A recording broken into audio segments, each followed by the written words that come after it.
di mana Rasulullah Shallallahu Alaihi Wasallam disebutkan datang Uqbah ibni Amir, aqbala ilaihi rahtun fabaya'a tis'atun wa amsaka anil wahid. Berkata Uqbah ibnu Amir, datang kepada Nabi orang-orang berbaiat. Ma maknal bai'ah? Yadkhul ilal Islam, yubayyi'u Nabi bidukhul ilal Islam, dari kafir masuk kepada Islam. Ada 10 orang. Faqalu ya Rasulullah baya'ta tis'ata wa tarakta hada. Maka wahai Rasulullah, engkau membaiat dari 10 orang itu 9 dan kamu meninggalkan orang ini. Nabi tidak mau membaiat. Qala inna alaihi tamimah, karena dia menggunakan jimat. Maka bagaimana orang ini masuk kepada Islam dan masih menggunakan jimat? Ingin masuk kepada Islam, membaiat Nabi namun menggunakan jimat. Maka di dalam hadis ini lebih jelas lagi juga bahwa Nabi tidak mau membaiat dia. Dan membaiat maknanya dibaiat, bersumpah masuk kepada Islam dan bersyahadah. Kenapa tidak mau Rasulullah membaiat dia? Karena dia alaihi tamimah. Fa'adkhala yadahu faqata'aha. Maka orang ini kemudian memasukkan tangannya dan memutuskan jimat itu. Fabaya'ahu. Maka akhirnya Nabi pun membaiat orang ke-10 ini. Lalu disebutkan oleh Nabi, dan ini poin pendalilannya, man 'allaqa tamimatan faqad asyraka. Barang siapa yang menggantungkan jimat, yang meyakini jimat itu dia terjauh dari bala, dia menjadi sehat, sembuh dari penyakit dan mendatangkan rizki, dan juga jadi sakti, tahan peluru, bulletproof, ataupun tidak mempan senjata tajam. Ada sebagian seperti itu GR, menggunakan kalung, kemudian dipikirnya dia otot kawat tulang besi. Ototnya dari kawat, tulangnya dari besi. Kemudian setelah itu dia memotong basol, yatbah, dan terpotong tangannya di saat memotong dari bawang. Maka mana aku kok tidak sakti? Itulah keyakinan. Keyakinan yang diberikan oleh orang-orang yang membuat jimat, bahwa jimat ini sudah diisi. Diisi apa? Diisi jampi-jampi dan sebagainya. Maka disebutkan oleh Nabi, man 'allaqa tamimatan faqad asyraka. Hadis ini barakallahu fikum dari sanad yang kami sebutkan sahih. Semua rijalnya rijalus sahih kecuali Duhain Ibnu Amir Al-Hajri, maka dia sikoh. Disikohkan oleh Ya'qub Ibnu Sufyan dan yang lainnya. Dan Syekh Al-Albani rahimahullah juga mensahihkan riwayat ini.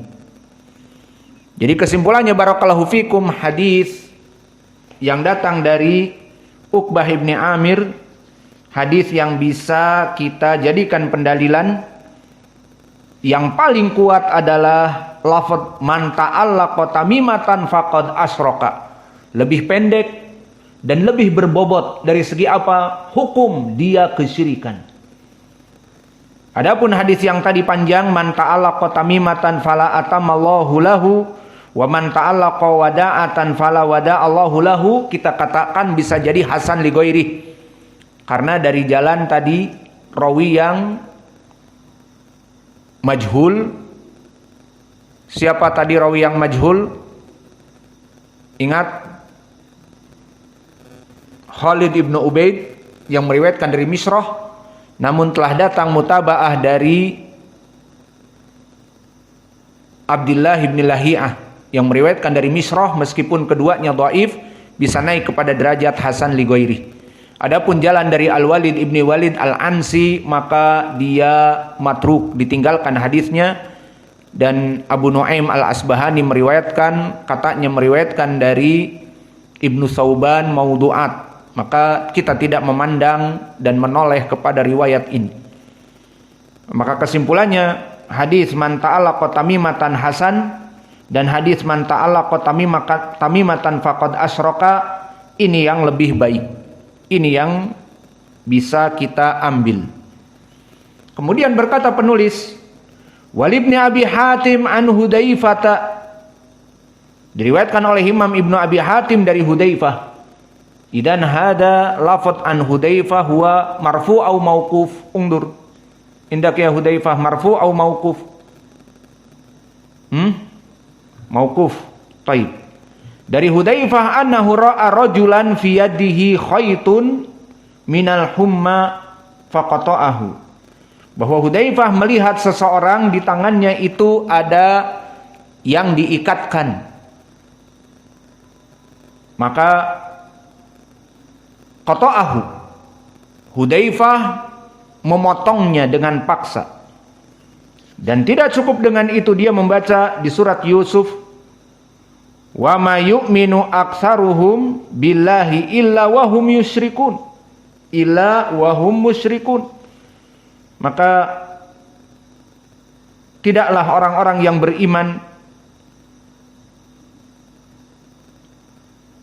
itu banyak,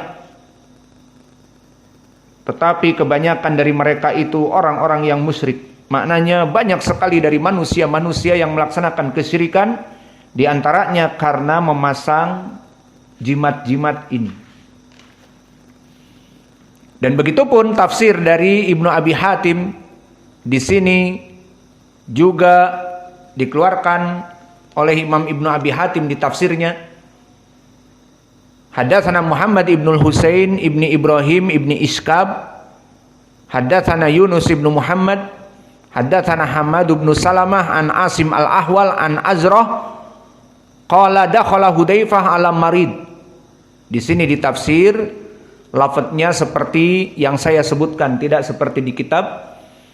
Dakhala Hudzaifah ala marid, maka Hudzaifah menjenguk orang yang sakit. Fara'a fi adadihi sayron, maka dia melihat di tangan atasnya itu jimat.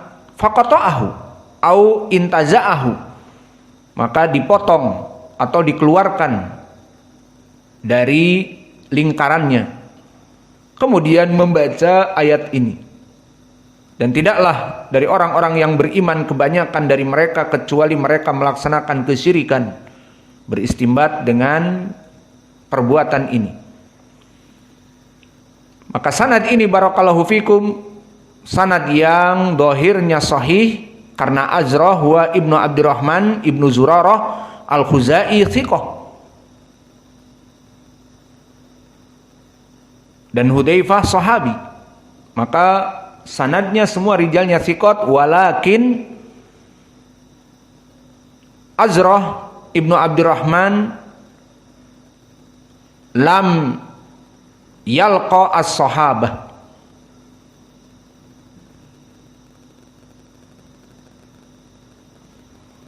Idan hada sanad munqati', terputus. Azrah ibnu Abdurrahman tidak pernah bertemu dengan sahabat Hudzaifah ibnul Yaman. Idan hada sanad munqati'.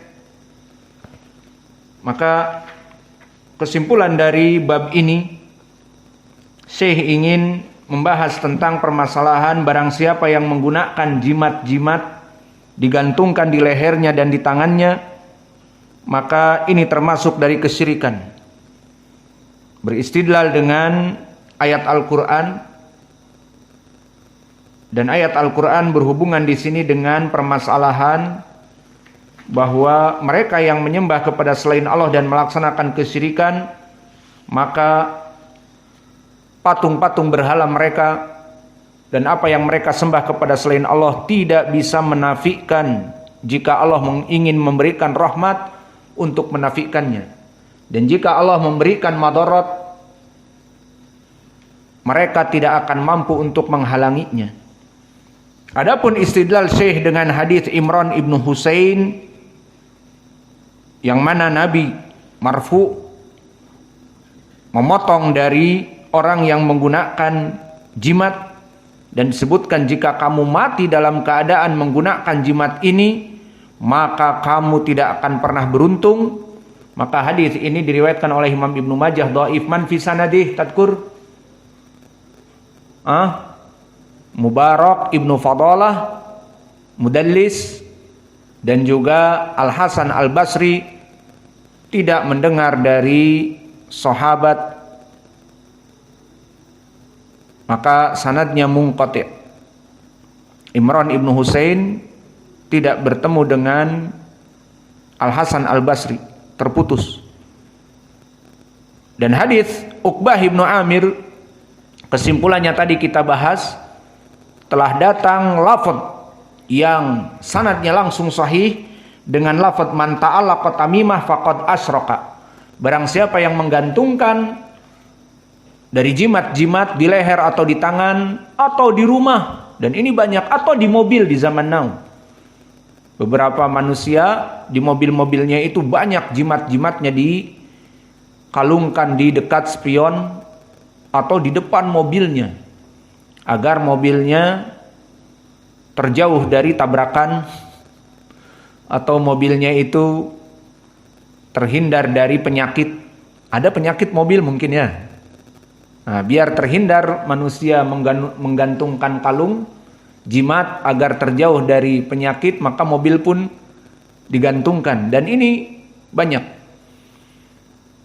Maka disebutkan dengan lafaz man ta'allaqa tamimah faqad asyraka, ini sanadnya sahih. Adapun lafaz man ta'allaqa tamimah fala atamallahu lahu wa man ta'allaqa wada'atan fala wada'allahu lahu, di sini bisa naik kepada hasan li ghairih karena datang dari 2-3 jalan. Jalan yang pertama dikarenakan jahalah dari rawi yang meriwayatkan dari Misrah, wa huwa Khalid ibnu Ubaid majhul. Namun dikuatkan dengan riwayat Abdullah ibnu Lahiyah an Misrah, maka saling menguatkan dari 2 jalan naik kepada hasan. Adapun riwayat Al-Walid ibnul Walid Al-Ansi maka dia matruk ataupun maudhu, hadisnya hadis palsu. Dan begitupun penulis ingin beristidlal dengan hadis Hudzaifah yang mauquf, yang merupakan tafsir dari ayat di surat Yusuf, namun sayang sanadnya tidak bersambung, ay munqati'. Karena Azrah yang merupakan rawi yang thiqah, Ibni Abdurrahman Al-Khuzai, tidak pernah bertemu dengan Hudzaifah, maka sanadnya dhaif. Azrah jauh tabaqahnya dengan Hudzaifah. Maka kesimpulannya dari hadis-hadis di sini ada yang dhaif dan ada yang sahih, dan yang sahih ini bisa kita jadikan pendalilan man ta'allaqa tamimata faqad asraka, ini yang sahih. Maka mungkin ini yang bisa kita berikan. Maka besok di pelajaran yang akan datang dipersilahkan kepada ikhwah untuk mentasmi hadis-hadis yang sahih saja. Madhab kita hanya menerima hadis-hadis yang sahih, maka yang dibaca matan dari Al-Quran dan juga dari hadis Uqbah ibn Amir, man ta'allaqa tamimatan fala atamallah, dengan man ta'allaqa tamimatan faqad asyraka. Dan hadis Hudzaifah dhaif, tidak usah dihafal. Wa naktafi ila huna wa jazakumullahu khaira wa barakallahu fikum. Al muadzin yuadzin, hafizakumullah.